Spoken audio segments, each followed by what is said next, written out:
We really have a mission to engage you all throughout the year, and this is the beginning of our journey.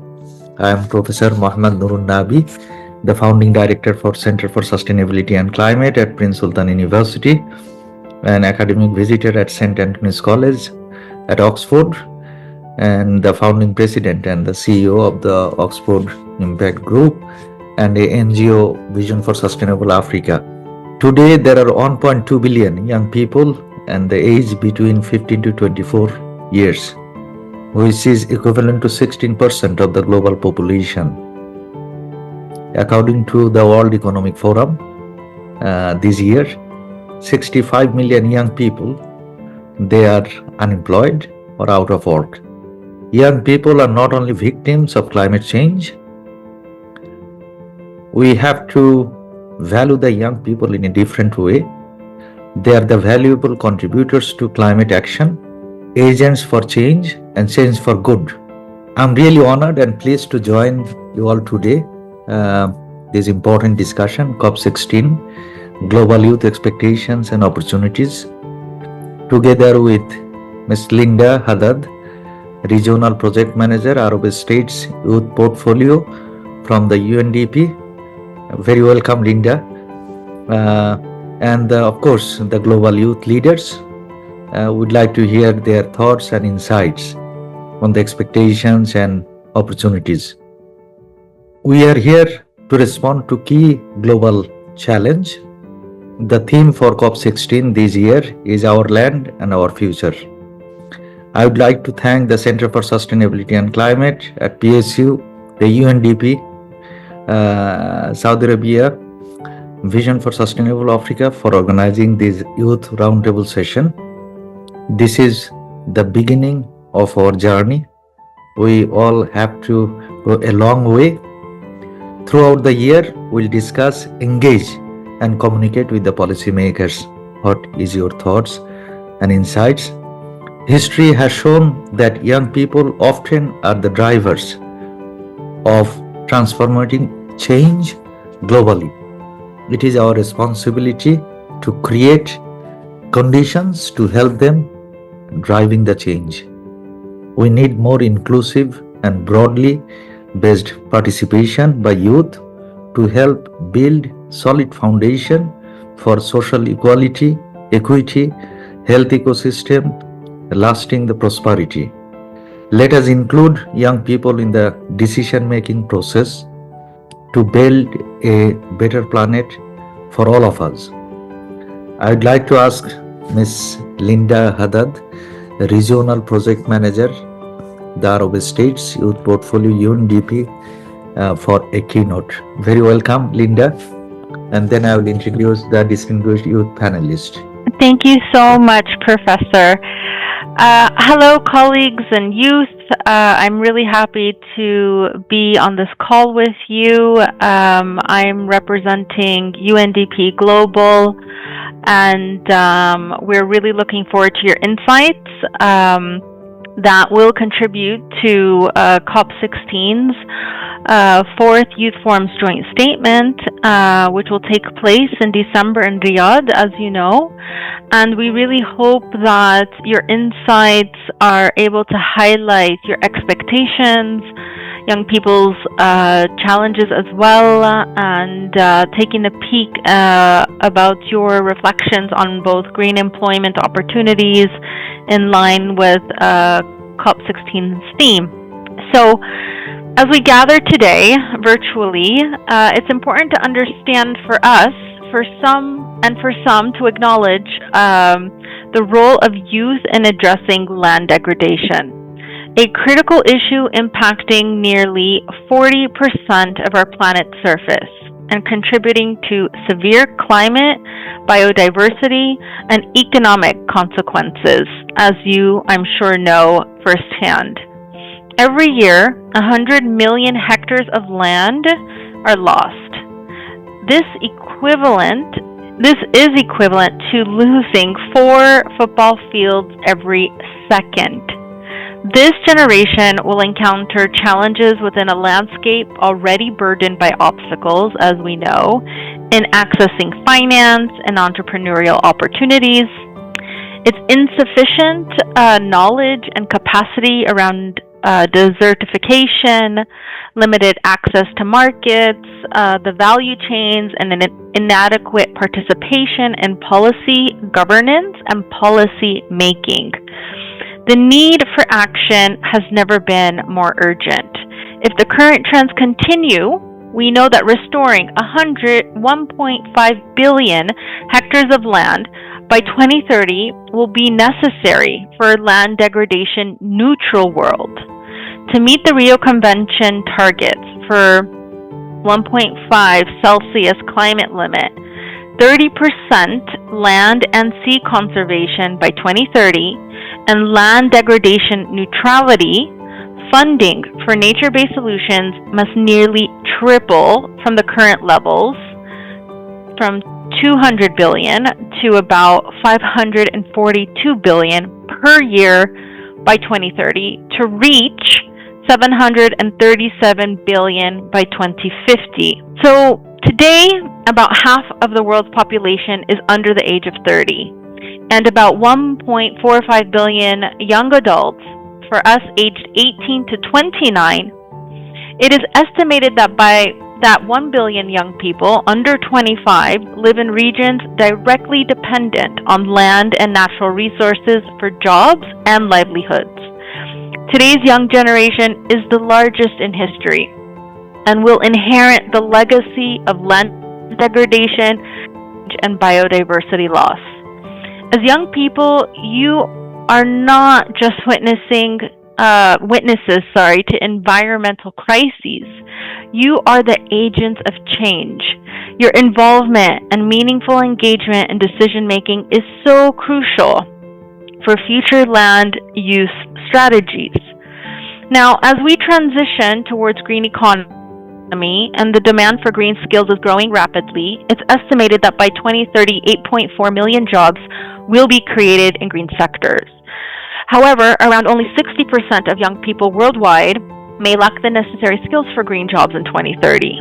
Through targeted training, capacity building, and digital skills development, we can help bridge the gap and empower young people to thrive in emerging roles within sustainable land management, conservation, and green business. And we're committed to addressing these varied issues with tailored actions while fostering unity and focus among youth globally.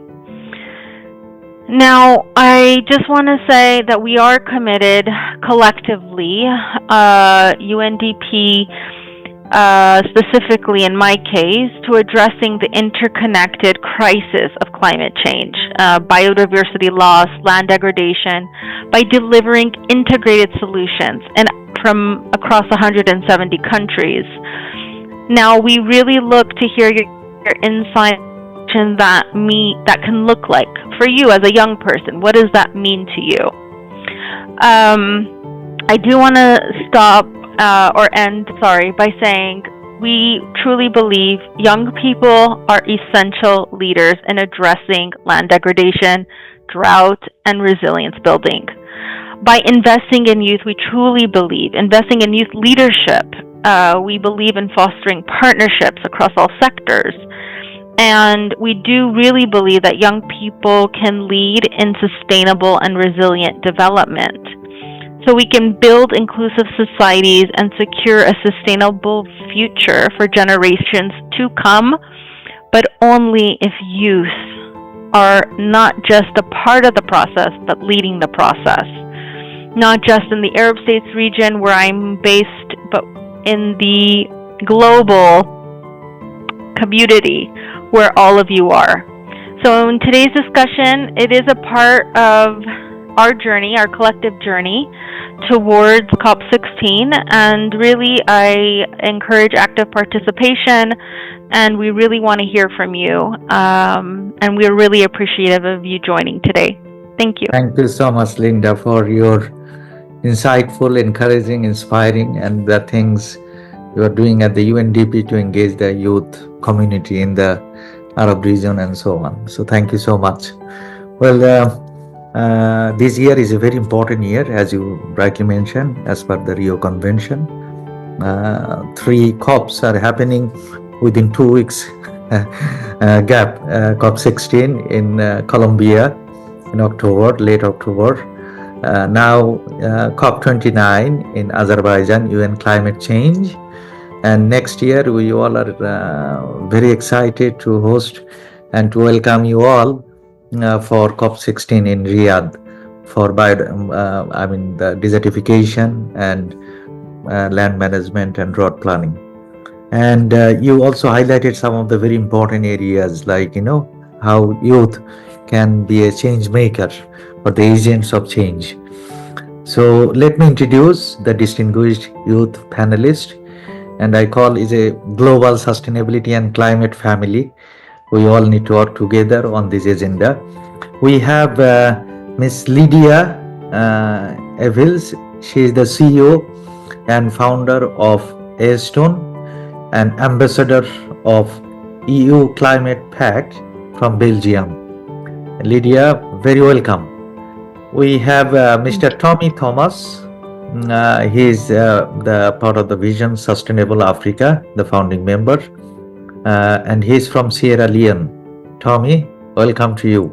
Mr. Abu Bakr Garba is also part of our Vision for Sustainable Africa, the executive committee, and he is from Nigeria. Welcome, Mr. Abu Bakr. We have Ms. Sabrina Rashid Sheunti. She is the CEO and founder of Tetra in Bangladesh. Very welcome, Sheunti. We have Ms. Salma Zakaria Ahmed, education policy specialist from Norway. Welcome, Salma. We have Mr. Brian Korir, is also part of the executive committee of VSA, and he is from Kenya. Welcome, Brian. We have Ms. Delma Iris Ramirez. She is the CEO and founder, No Harm. She is from the United States and based in Dubai. Very welcome to you all again. Rather than discussing from my side, I would like to hear your insights. So my first question to all of you: what are your expectations from the UNCCD COP16 this year?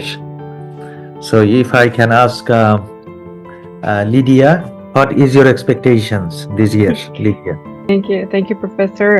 Thank you, Linda. And well, I just would like to say first, thank you to the Kingdom of Saudi Arabia for hosting COP16 and for providing this platform for collaboration. I think it's very important. And as you said, there are so many COPs happening in the region in a way, but at the same time, like they're all very important, and I'm happy to be here.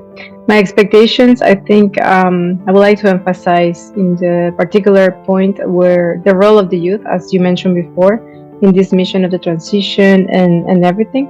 I think we sometimes think about them as the change makers in the future and the leadership that they are the agents sometimes, as you mentioned before. But I also think that they are inheritors of what we are doing right now and every action that we are taking together. And I think it's better, in my humble opinion, I think it's better if we take it together, because they are the ones who are going to enhance and deploy the decisions that we are doing today. So like this, we are all accountable and not just victims of ourselves, right?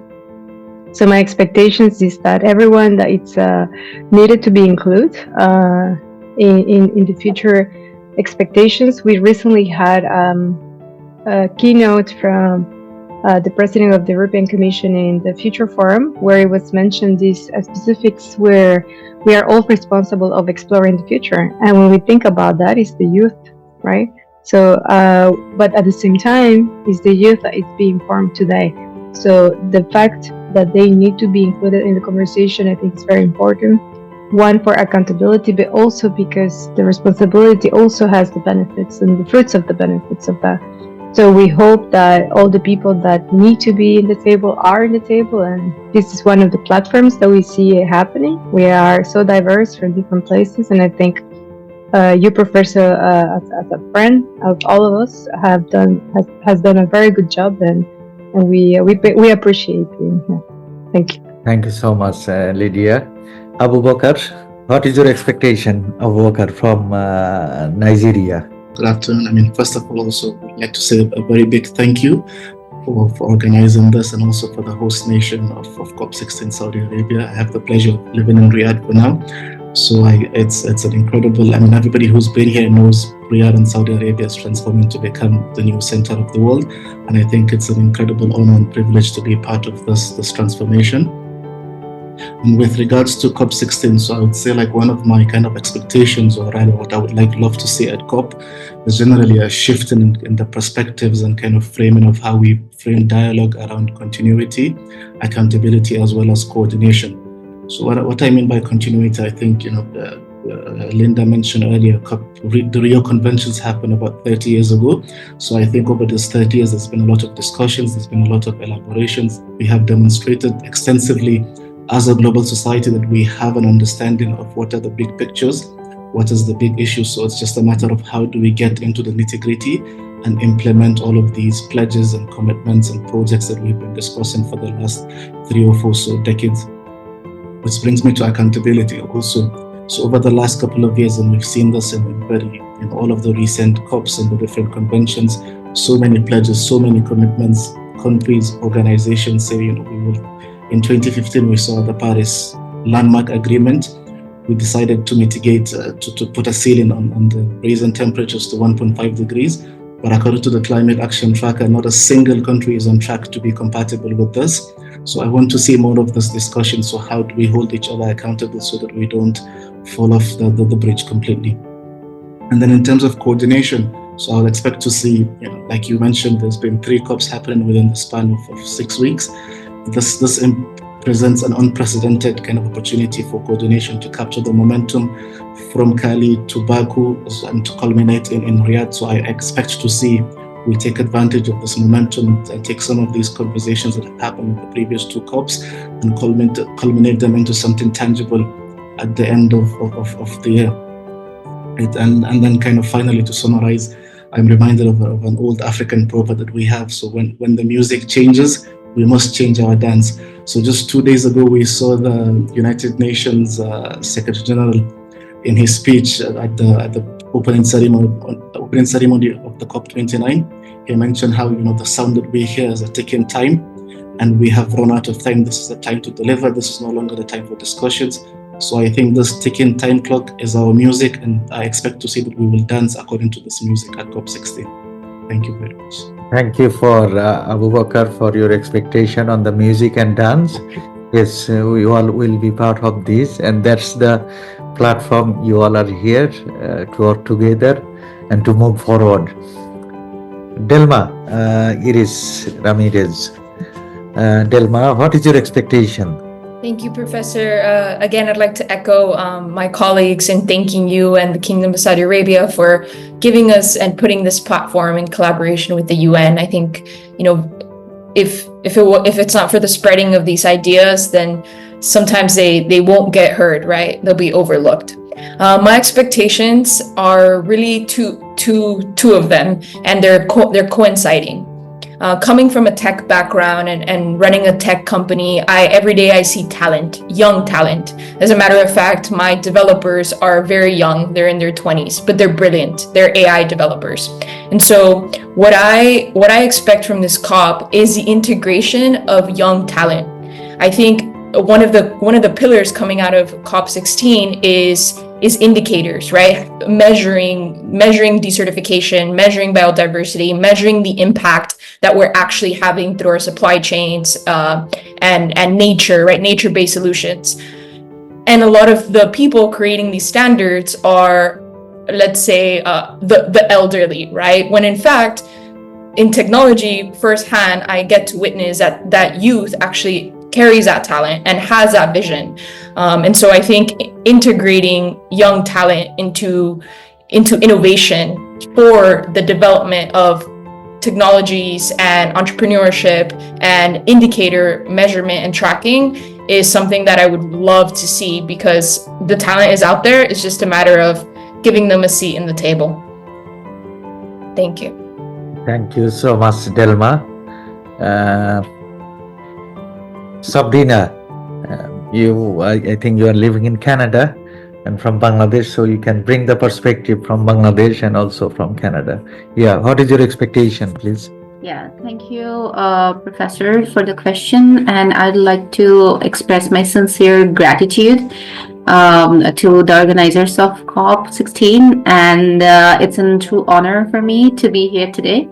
And thanks for organizing that and, just giving us the opportunity to express our expectations. So I'm basically from an environmental background, water resources engineer and entrepreneur, and I'm basically working to the very marginalized communities in coastal Bangladesh.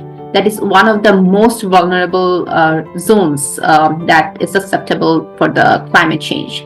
So I want to express my expectations. Yes, of course, I'd like to echo with my colleagues who have expressed the integration of youth, but I would like to emphasize on another point that I'd like to emphasize that not only the voice of youth, but also the voice of young female needs to be there, because I work in an area where there has been data that in 60-70 years there will be around 1 meter of sea level rise in that zone, and the increased salinity is going to be affected not only in agriculture, economic, lifestyle, and every aspect of human life. But the most dangerous thing that I've seen, the health impact. So people who are actually drinking those saline water, and they are really vulnerable to the changes of climate change. And the most I think dangerous effect is on the rural women, because I have seen pregnant women to suffer in their pregnancies just because of drinking this saline water. So I think their voices are really important. They know how to give those nature-based local adaptations to increase the resilience towards climate change. So I really like to vouch for those young female entrepreneurs, policymakers to come forward, and my expectation from COP16 is to let them hear it. And I am actually a representative from the Million Voices, from the female youth of Bangladesh, so I really would like to vouch for that. Thank you. Thank you, Sheonti, for sharing this story from Bangladesh.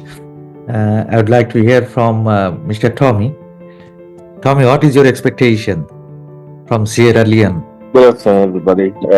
Once again, extend my sincerest appreciation and thanks to the organizers of the COP16. Well, for me, I'd like to echo what Linda mentioned in her keynote, which was the youth inclusion. So, if we're looking at emphasizing or mitigating land degradation, according to the UNCCD, we need to work with the youth, because the youths are integral. They play a key role, and also, as Delma said, integrating young people, more so on the tech side of things, can help foster the green economy, which was mentioned by Linda during her keynote. Because we're looking at creating sustainable climate mitigation policies, and to do so, we need young people on board, because the young people are clinically integral in formulating these policies, because they face firsthand the effects of these things, and they understand and comprehend the effects of it long term as well. So if you work with young people, they understand that the future is going to get hotter, or we're going to lose a lot of land. So they are more pertinent to working towards sustainable achievements, which could also foster the goal of the UNCCD. So what my expectations will be primarily focused on the youth inclusion. So that's mine. Thank you so much, Tommy. Ms. Salma Zakaria from Norway. What is your expectation, Salma? Thank you so much, Professor. And just like everyone else have been saying, I want to congratulate you and also thank you for the opportunity to be able to be here today and discuss these important matters. So, as an education policy specialist, I always look at things from an education point of view. And UNESCO, which is the United Nations education sector, they declared in Education 2030 the need for youth to be actively involved, as they are the key actors in addressing sustainability challenges and in the decision-making process as well. So, I mean, I think this has been said from everyone else as well, but I hope to see the opportunity for young people and young professionals, as well as experienced professionals, coming together to accelerate the work and ambition towards drought resilience, which, is the theme, and desertification, which is the theme for this COP16. And also, again, coming from an education point of view, I think it's very important to also emphasize the importance of education in all this. It is obviously not possible to fix a problem if you don't know what the problem is. And I think if we are educated in a wrong way, it's going to actually create wrong solutions, right? So yeah, thank you. Thank you, Salma, for your insights. Brian from Kenya.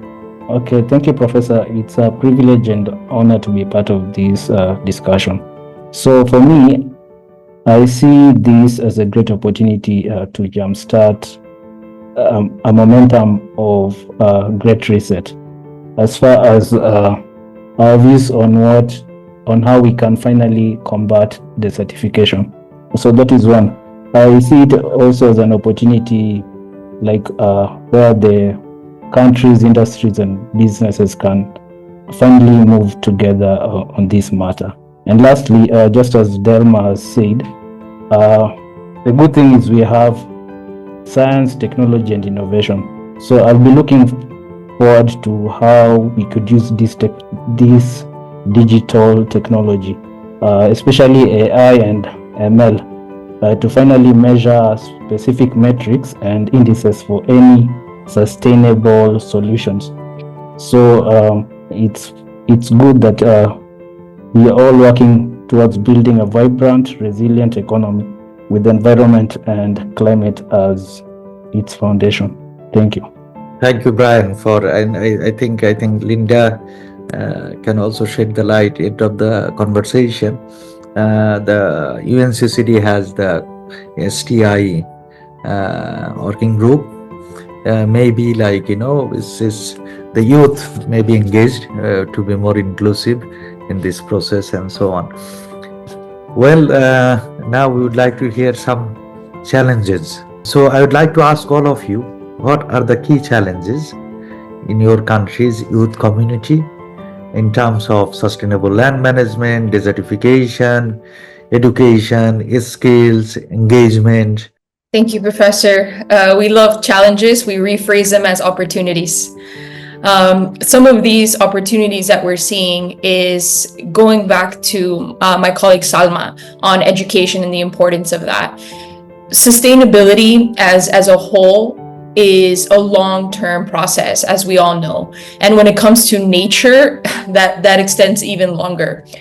In today's generation, I believe, especially in technology, we want everything very quickly. We go into an OpenAI chatbot and put in our question and we immediately get an answer.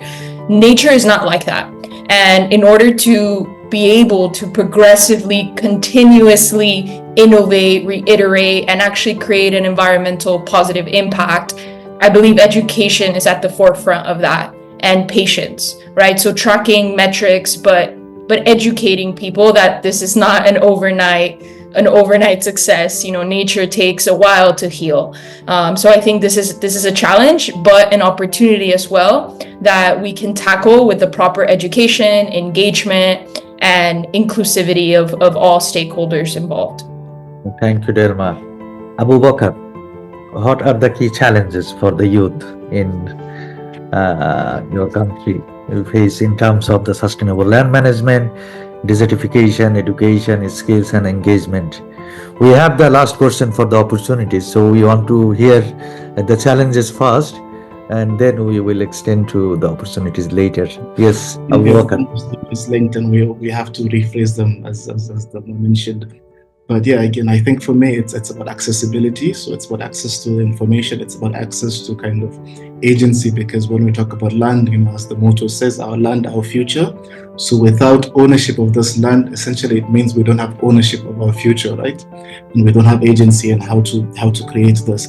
And I think also this translates into a huge kind of power imbalance when it comes to decision making.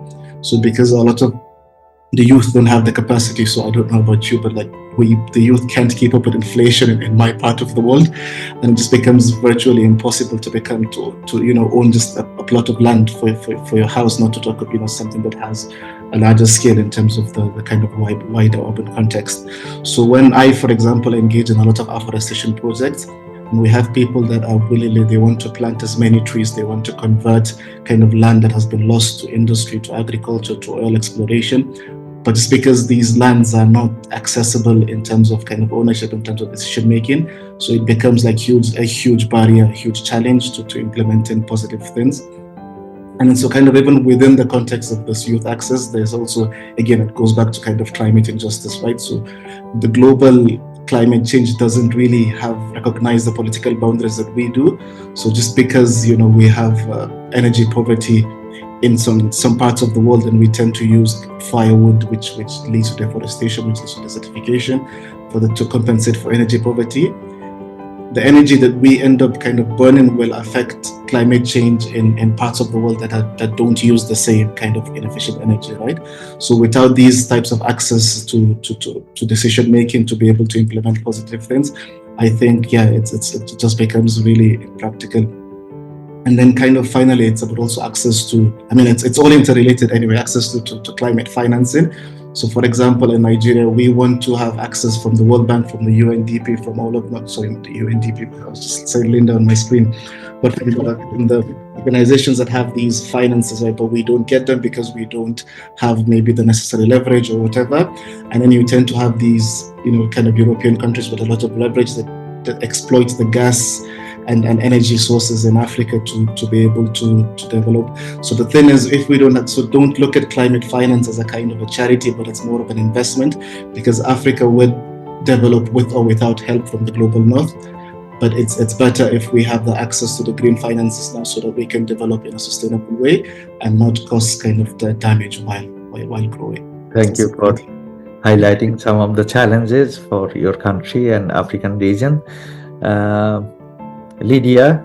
I think I will concentrate a little bit narrow in Europe, probably, the European Union. Most of these challenges have been already addressed by global community to Europe. Probably just to repeat a few: the global competitivity and the balance of the SDGs. Right. In my opinion, I think we need to concentrate into aiming with the balance of the SDGs as well as now in comparison with the sustainable finance as well. So this is something that I think it echoes my colleagues very well into the same direction. We need investment also in education, and not only in materiality. So in the awareness, in the upskilling for new talent. We know that there is talent already, but we also have to remember that there is a generation right now that needs to be upskilled in order to make the transition with us. So that's something that, in my opinion, I think. And the second part, I think it will be stewardship of the planet. I think there is a lot of fear behind the climate change situation that we are clearly seeing right now in different places. But the fear should be less than the stewardship. What I'm trying to say is that if I steward the planet correctly and the resources, I do it because it's my home. This is my planet, and I should be able to respect it across the whole spectrum. And it's because I love my planet. I don't want to take care of my planet only because I'm afraid of climate change. Of course, that's a consequence. But if the action comes from the love of the planet and not the fear, I think everybody will be more encouraged and enthusiastic about it, and nothing will be charity. Everything will be an investment. So those are my contributions so far. Tommy, what are the key challenges from Sierra Leone perspective? Well, Professor, once again, when thinking of Sierra Leone, most of the challenges here would be based on education, because there's a lot of lack of awareness with regards to climate education and land degradation. Because when you speak of the UNCCD, I don't think we have much people who are even aware of what the UNCCD stands for and what their mandates are. So you look at, if I were to say, most of the challenges are lack of action, lack of inclusion, and lack of awareness. All of these challenges can further stem down to lack of education, because the people are not aware of these challenges. So you can say the primary challenge in my own region would be education, because first and foremost, as mentioned by Ms. Salma in her submission earlier, is without education you can't find the problem, and then you cannot create solutions to the problem. So we can first of all target educating people here about what UNCCD stands for and the impact of land degradation within our region. We can start with Sierra Leone, and then we can go regionally as well as the entire world, or wherever we choose to. But we need to emphasize the need for education, as people need to be aware as to the effects of not only climate change, but climate change on land degradation. So that would be my own challenge here. Thank you. Thank you, Tommy, for bringing the education perspective. I'd like to ask Sabrina for highlighting some of the challenges in terms of sustainable land management, desertification, education, skills, and engagement. Thank you, Professor. So yeah, there are a lot of struggles I find in the context of Bangladesh and the other developing countries like Bangladesh. So the first one I have in our mind is like the lack of education, knowledge, and accessibility towards the technological tools. See, like in a country like Bangladesh, I have seen like the education system and our curriculums are not up to date to empower youth for the practical skills and sustainable land management and the environmental things and the climate change impacts that we are going to face. So I think the exposure towards concepts like regenerative agriculture or like climate change adaptation, land conservation techniques, this needs to be adapted in our curriculums. That's the first thing. And the second thing, that's something I feel very connected to my heart, is like that we all are talking about like AI tools and like groundbreaking technologies, but understand one thing, like the area that I come from, they have very limited access of internet at the very first place. So we are not talking about them, because there are a very big community who don't have the access of this digital tool, and I find it as a digital divide from the developed country to the developing ones. So I think like those internet infrastructures and like those knowledge gaps needs to be addressed at the very first place. And I think people those who actually become belong from that marginalized community do also have the right to access those innovative tools, those digital trainings and global resources that actually we need into account for like engaging those youths to our decision making process for the climate change adaptation. And the second thing that I always vouch for is like the socio cultural barriers that we actually face a lot in context of countries. Those have a little bit of conservativeness, so I guess that social and cultural norms and traditional practice often is a barrier for youth, and especially for women, to come forward and participate in active sustainable land management and climate action. So I think that's something that needs to be addressed, and we have to give incentives to our policymakers and educators to change their policies in such a way that they can identify those gender gaps and vouch for that youth and women leadership at the very first place from those marginalized communities. So yeah, these are the 2 points, like the access of education and to get it adopted as per the need of our climate change scenario, and like the socioeconomic and the socio-cultural barriers, especially for women, are the 2 struggles that I find in the context of Bangladesh and other countries like Bangladesh. Thank you. Thank you, Sabrina. Mr. Brian, what are the key challenges from the Kenyan perspective? Okay, thank you, Professor. So some of the key challenges, as Abubakar has highlighted, I believe the land issue is common also in Kenya. You find that the average age of a farmer in Kenya is 61, which is 1 year older than the recommended retirement age. And that's so funny. Means like a lot of people here, a lot of our farmers, they're almost, they're past their productive years. And so it's an issue that I think needs to be addressed, because, you know, even if you find like this issue also creates a domino effect, in the sense that, you know, it's like most of the farmers, they use old practices in farming, and this can greatly affect issues such as soil health. And so another issue that I'd like to mention is it's a challenge that I find it cuts across not only Kenya but also the East African region, and also almost all corners of Africa, and that is pastoralism. So you find that Africa and livestock keeping are like intertwined. So you find like in Kenya and Tanzania we have the Maasais. Also in Kenya we have the Samburus, who are like the cousins to the Maasais. In West Africa we have the Fulanis, Tuaregs in North Africa, and down south we have Himba of Namibia.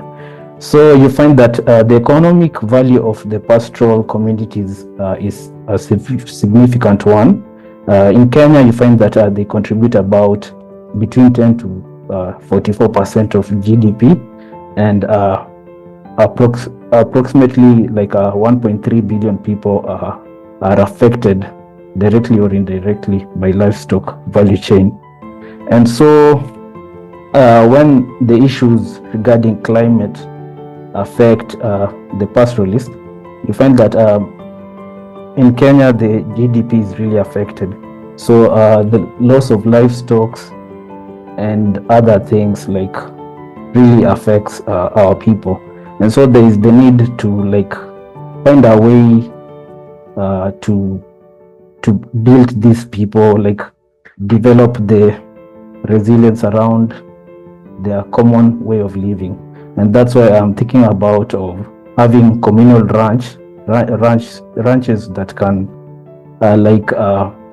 you know, it's like an insurance, you know, you pull resources together to face these issues.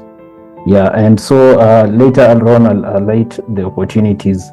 So there are plenty of opportunities such as tourism, and also something we can borrow from China is we can borrow what we call rural tourism. And another thing that I'd also like to reiterate what other people have said is it's high time that we empower the masses, especially education-wise. It's time that we develop like the dissemination of knowledge to our people and also the world. People need to know about soil health and agricultural practices that may improve the climate. So some things are really paramount, and like ensuring healthy and nutritious food for the world's growing population is key. And that's why I remember reading an article by a Kenyan entomologist, Esther Gumbi.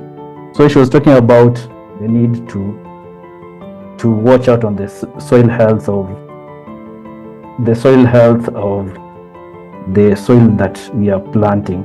So she was mentioning that, you know, soil health, there in the soils we have what we call beneficial microbes.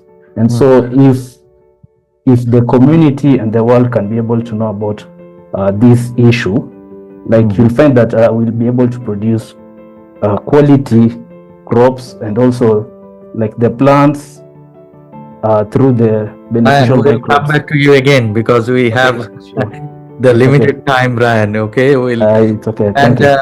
Those who are participating, I would like to highlight because, you know, such a small span of time is difficult to, but I really appreciate all of your, you know, insights.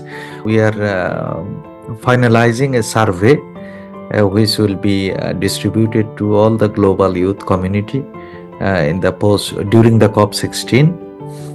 It will be online survey to all of you to share this survey with your own youth communities or network in your country and so on.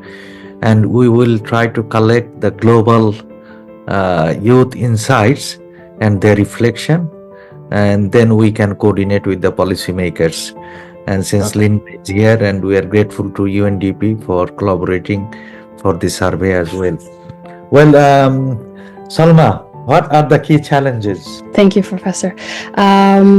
So desertification, which is the theme for this COP16, is only one of many different changes that we observe in our lands, which can be attributed to human-caused change, right? And therefore, it becomes more important for us to focus on educating the world on the climate changes. It's been said by many of the colleagues today, but I would like to use this opportunity to emphasize the critical role that education plays in addressing climate change.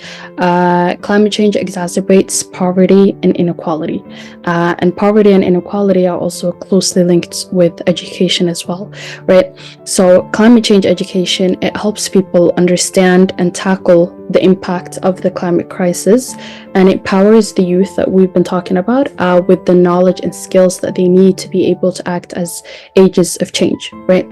So it is important to not only focus on climate change in itself, or greening, for example, in itself, as they all naturally fall under the Sustainable Development Goals. So empowerment comes with understanding sustainable development as a whole, right? And as was said before, it's not something just for now, it's something for that just keeps continuing, you know? And so when it comes to the challenges, and I can use Norway as an example, I see that some researchers, they claim that some of the youth, they express distrust in actualizing what they learn. So through school, they learn about, in Norway at least, we learn about sustainable development, and in what way, I hope I can get back to that later on, but we learn about the futures for sustainability, but it doesn't include the realities of, for instance, marginalized people, or even the students in their own lives. They don't feel that they can relate to what they're being taught. And most importantly also, it fails to address the actual structures behind the world how we see it today, with capitalism and colonialism as important factors to why we see the world as we see it today. You know, capitalism, it impacts sustainability, and as we know, the poorest countries are usually the ones that are mostly affected by climate change and natural disasters, but they're not necessarily the ones that are bringing forth the biggest impact on climate change, but they become the biggest losers, right? So yeah, I think I'm going to stop there. Thank you, Salma. You know, there was a book called Economics for Hard Times from professor from MIT, Professor Banerjee. He discussed a lot. He's the Nobel laureate in 2019 for the economics. He discussed a lot about the economic inequality, but I'm really happy to hear from most of you today, like, you know, you are bringing the idea of climate inequality rather than, you know, climate justice is still, you know, I don't know.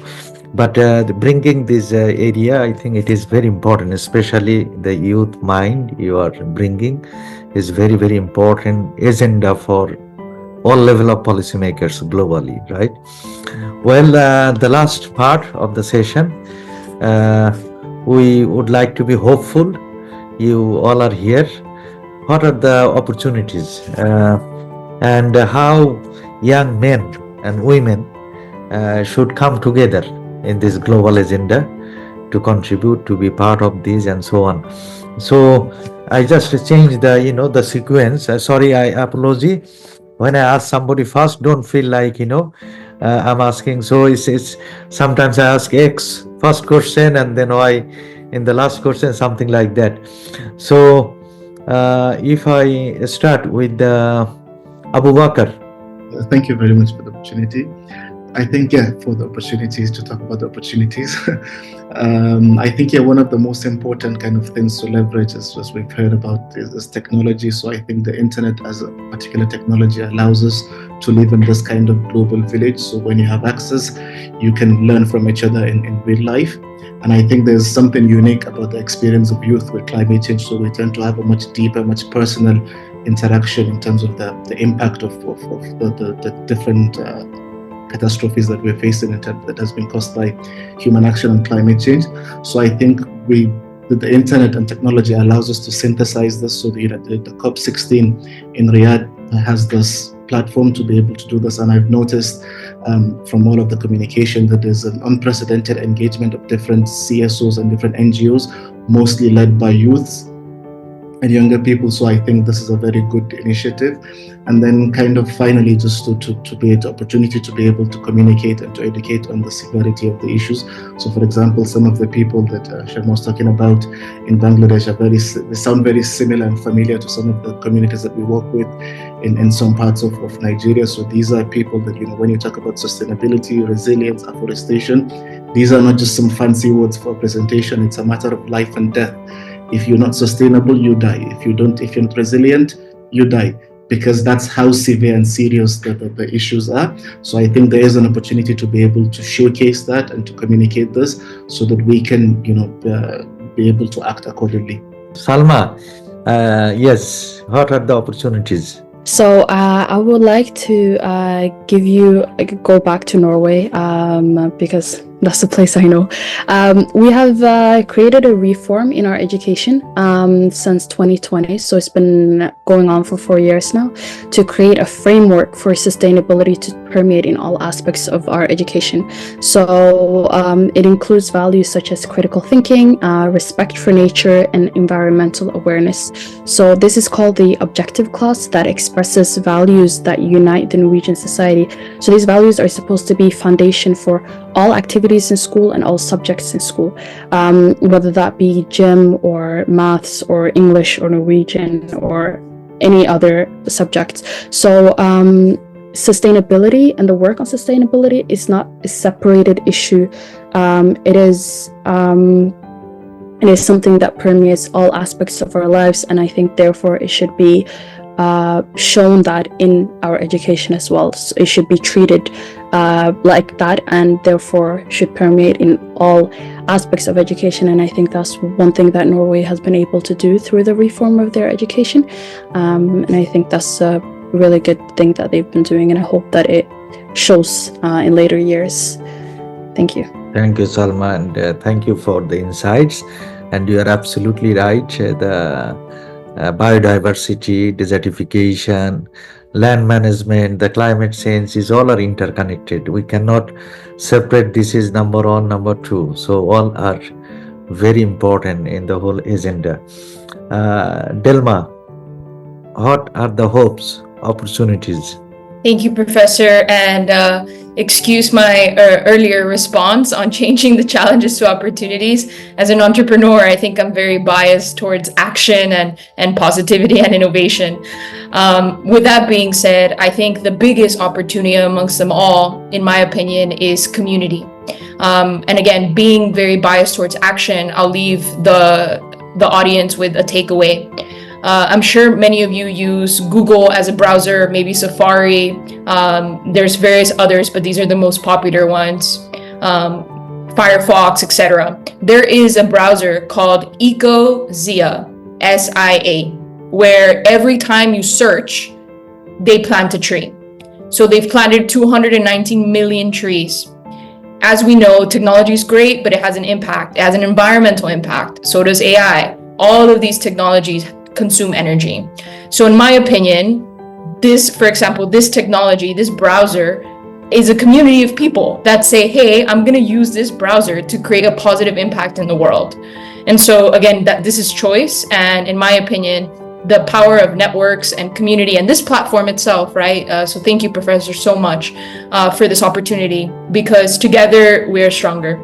And so I'm very eager to connect with all of you and invite anyone to connect with me as well to create a change. We agree with you. Together we can make a better planet. We can fight together. We can win together, right? And when I engage with the youth community, I feel I'm more younger than all of you. So thank you for helping me out to feel more younger every day, and I really feel inspired by all of your great work and great impact, what you are doing.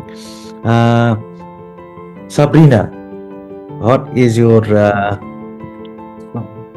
thoughts on the opportunities?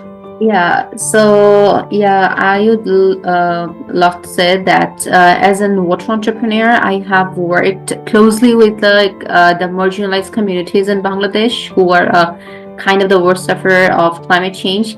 So the opportunities that I have seen is kind of two that I'd like to focus. The first one is like the leveraging the local community knowledge and integrating in a traditional education system.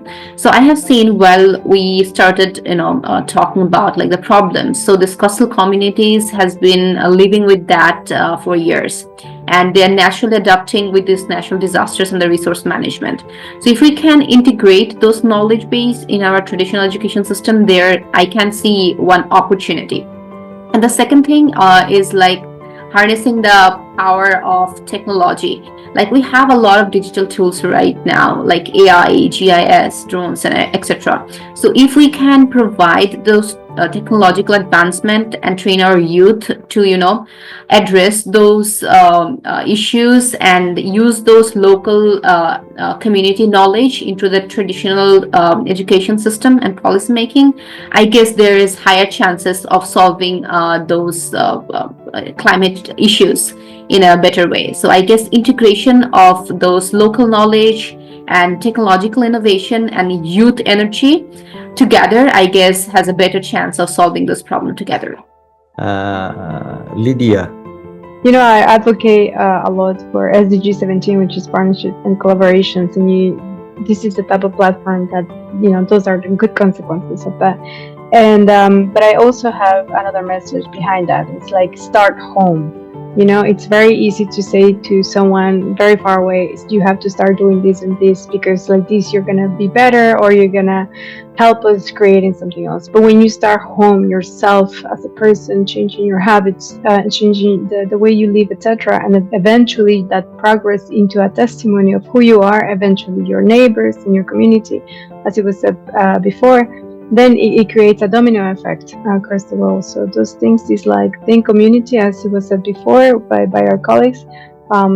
Think about collaboration, how you can help. Stop thinking how they can help you. Start thinking what you can do first. Wow, very inspiring, Lydia. Right, Tommy. Yes, Professor. The opportunities I'm looking forward will be the integration and mitigation goal, because when you look at the goal of the UNCCD and the goal of the COPs, I believe they could be largely aligned. So there could be a way to integrate these two to contribute largely towards carbon sequestration and climate resilience, which will also enhance the growth of the UNCCD and fulfillment of their mandates. Also, another opportunity I'll be looking forward to is the promotion of sustainable agriculture and food security. If we're looking at land degradation, mostly these lands could be we could find ways to make sure we utilize the land for agricultural purposes, which could also save the land, because agriculture has a way of creating sustainable land and prevent and mitigate land degradation. So those are my opportunities which I'm looking forward to. Thank you. Lastly, I would like to ask Brian, what are the opportunities and how you feel the young men and women can or should come together in this global agenda? Brian? Thank you, Professor. So mine, I was looking at pastoral communities and how they are integral in maintaining the ecological balance and biodiversity of the regions. So the first one I noticed is encouraging these pastoral communities to leave deforestation and encourage them to embrace rural tourism, which is a concept that has really developed well in China. So another thing is how do we can encourage them, or rather empower these communities to engage in pastoral honey and wax production in place of charcoal and wood. Then lastly, for these pastoral communities also is we can engage them in educating them on the importance of like keeping small quantities of livestock and also which in a way can be able to control the certification in a bigger way. Thank you. Thank you all very much. I really appreciate your time. It's many United Nations. You all are from different parts of the globe. Morning, afternoon, evening. I'm in the afternoon zone. Somebody early morning, like in Canada and the US. Midday for Europe and Africa, similar zone to us. Asia as well. So I really would like to thank you. And it is, as I said earlier, it is just the beginning. Even if the post COP16 and the other COPs events, throughout the year we'll discuss, we'll work together, we'll try to make a global community to make a positive change, to make a positive impact. And so it will be ongoing. It's not on off or something. So I really appreciate all of your time and all the participants. Before I conclude, I would like to ask Linda for a very brief concluding comment. Linda. I am super impressed by the panelists, and all of your engagements resonate so much by the types of input we hear from young people, specifically in the Arab region, but also that I hear from my other colleagues globally in terms of youth's needs and requests for where efforts should be placed. I think it's essential. A few of you had touched on the importance of collective action, and I feel that these kinds of engagements are so critical to keeping us informed by how you are interacting with the issue locally, and how that really needs to continue to inform our programming, whether within the UN or within academia or within the stakeholders in institutions globally. So I thank you so much for this. I believe, Professor, you were recording, so I'm also really looking forward to sharing the recording with our community here and doing some more reflection.